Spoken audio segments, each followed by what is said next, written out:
Hi guys, it's Connie here from Say It With Simplicity, and I'm in Silhouette Studio today, and I'm bringing you a tutorial on how to make this Christmas bell. Now, for those of you who have the business edition like I do, or the designer plus and above, you know that you have these little flexi shapes in your Silhouette Studio, and there's a bell, there's a heart. I have a video on how to do a heart in Silhouette Studio. I've done lots of these little like water drops or whatever you think it is, or eggs. But I've had a request to do more shapes, and I think part of the reason is I hope that first of all this helps you, but it also is helpful from the standpoint of, you might have those flexi shapes, but I think every time you do something like this, it's a skill builder, and it helps to learn how to use the different tools in Silhouette Studio. Now, I'm going to show you something, and I'm not a terrific designer by any means, but yesterday I worked on this box, and you can see it has a little flap with the little acorn. Here's an acorn that I did, and I cut this out already, and it's ready to go. I plan on posting it as a 3D design on my website soon. I have a free SVG library, but you guys could certainly do some of these things as you learn to use some of these tools in Silhouette Studio. Here's another one that I did last week. Now these aren't lined up really great, but they do fit perfectly on each other. And so this is just a fun little baby card that I designed and did. And I could send this to any of my machines and cut it out and use it. So don't be afraid to play around with some of these different tools in Silhouette Studio, because the more you do it, the better you will get at it. So I'm going to get started today by grabbing my Ellipse Tool, and I'm going to hold down my Shift key because what I want is a perfect circle. Now, I have some guidelines that I dropped in here. If you have the designer edition or above, you'll have these snap to guides. You can find them in your setup panel here, show guides. Turn them off and on if you want them to snap. You can check that box too. So I have both those boxes checked. And you can see what's nice about these is it lines that up perfectly to, your guides. I don't even have the grid turned on, so I can kind of see what I'm doing just by the guides that I have pulled down here. And you just pull those down from up above or from the side. And you can see the measurements where they would be. I don't have these in any particular way. Like the box that I just showed you, those are in particular positions for lining things up. But for this, you don't necessarily need to have that. So I have my circle, and let's grab that ellipse again, and let's drag out an oval. And you can kind of judge what you think works for you. And now you can see where the blue cross is there. That's where that is lined up perfectly to those guides, centered right on. And so I don't have to worry about, where, if I'm centered or not. This one's snapped right to those guides. And so I know that these are in alignment with each other. So now one of the things I like to use is this draw a curved shape tool, and I'm going to, if you see that your cursor is a little plus sign there, And I'm going to line it up so that it's right at the edge of the circle on this guideline. And I'm going to drop it in there, and I'm going to bring it down to where my ellipse here, my oval, meets that guideline as well. Okay, and now I'm going to push my escape key, and that's going to drop that line in between those 2 points.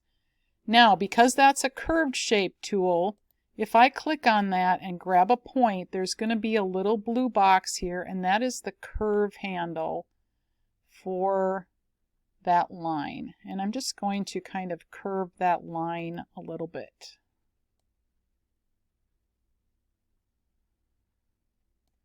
And so that line looks like it kind of flows nice between there, the ellipse and the circle.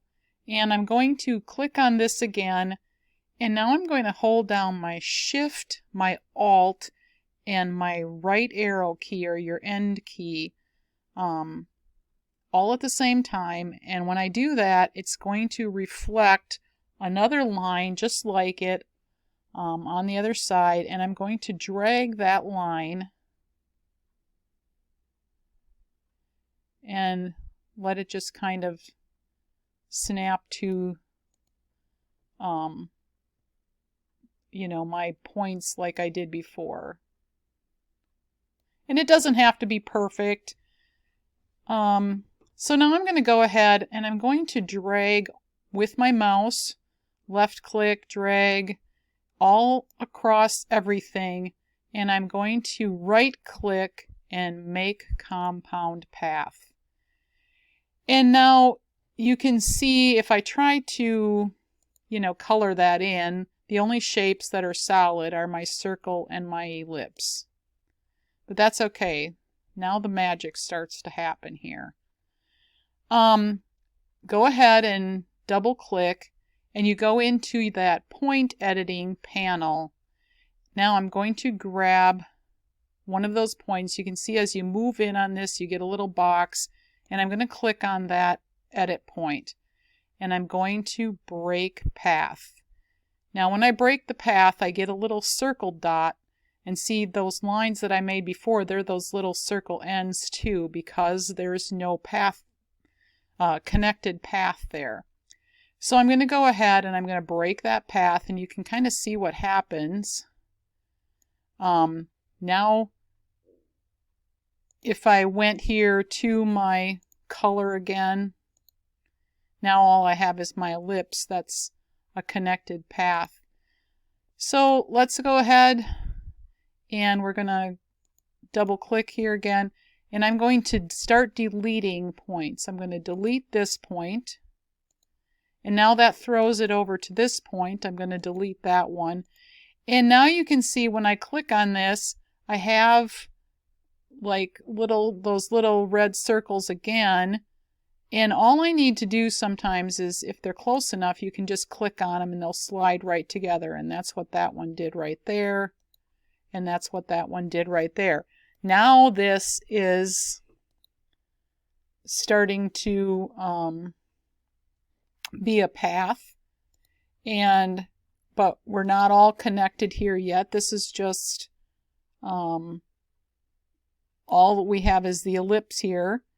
And let's go ahead and double click again. We're going to break this path, and we can delete that point. The other one, we'll click on it and delete it. And now we have those little red circles again. One is coming from this line, and one is coming from the end of the ellipse. And if I click, that joins them. If they don't when you click, then just go ahead and slide them together. They'll snap right together. Okay, so now we have that bell shape. Let's go ahead and I'm going to make that just a little bit shorter. And now you can see if you click on this, it is one complete path, all filled in. Now you could play around with this if you don't feel like maybe that curve really isn't what you like. And you can just do your own bell shape there. You want a longer bell or a shorter bell. That's kind of cool looking, but let's go ahead and we're going to add one more thing, and that's the clapper to our bell. And we're going to hold down our shift key, make a circle, and maybe a little bit bigger. And just, again, you're on that snap to guide, and it lines it right up. And when you get it where you want it, you're going to drag over everything and go up to your weld shapes tool, and there you go. You have your bell all made. And let's take a look at the flexi shapes one.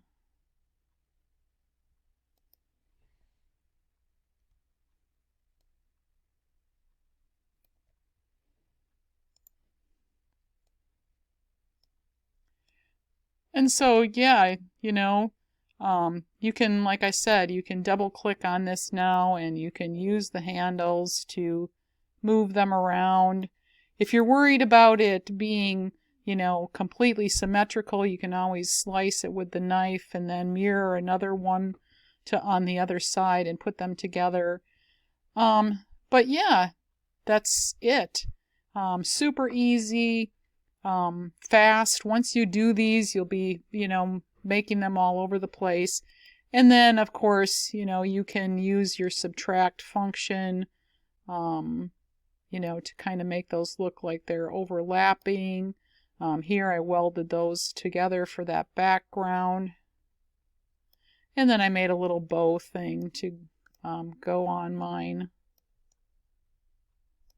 So that's just a really fun tutorial. I hope that this is something that is helpful to you.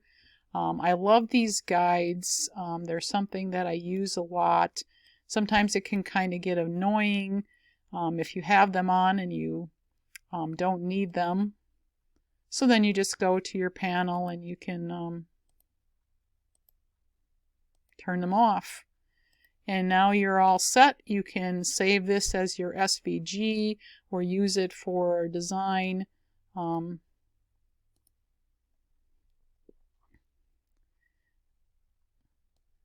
Send it and cut it out for something that you're making. And that's it for today. I hope this, again, is something that's helpful to you. And if you like my videos, be sure to click on the subscribe button. I thank everyone who's been out to watch some of these videos, and now we're up to, I think it's 175 subscribers, and it's grown a lot just like in the last month. So let me know, what kinds of things are you interested in learning how to do with your Silhouette Studio?